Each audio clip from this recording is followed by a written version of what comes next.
मित्रांनो, तरुण आणि तरुणींच्यामध्ये पिंपल्स म्हणजे ज्याला तारुण्य पेटिका म्हटलं जातं, ही खूप मोठी समस्या आहे. खरं म्हणजे चेहऱ्यावरती पिंपल्स येणं, काळे डाग पडणं अशा बऱ्याचशा तक्रारी मुलांच्यामध्ये आणि मुलींच्यामध्ये कॉमनली दिसतात. विशेष करून जी मुलं टीन एजमध्ये असतात, म्हणजे 15 पासून 20 वर्षापर्यंत असतात, अशा मुलांच्यामध्ये ही समस्या जास्त दिसते. तर याची कारणे काय आहेत?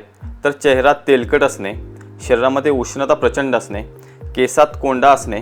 कोंडा असल्यामुळे ज्या ठिकाणी कोंडा पडतो, चेहऱ्यावरती, पाठीवरती, पोटावरती, त्या ठिकाणी पिंपल्स येतात. ज्या मुलींच्या पिरियड्समधनं गाठी पडतात, अशा मुलींच्या चेहऱ्यावरती सुद्धा पिंपल्स येत असतात. ज्या लोकांचं पोट साफ होत नाही, अशा लोकांच्यामध्ये किंवा तरुण तरुणींच्यामध्ये चेहऱ्यावरती पिंपल्स आणि डोळ्याखाली काळी वर्तुळे दिसायला चालू होऊन जातात. मित्रांनो, याचा उपचार करत असताना आपण सर्वप्रथम हे विजयी भव आयुर्वेदनं तयार केलेलं मुक्तेजा फेसवॉश वापरायला पाहिजे.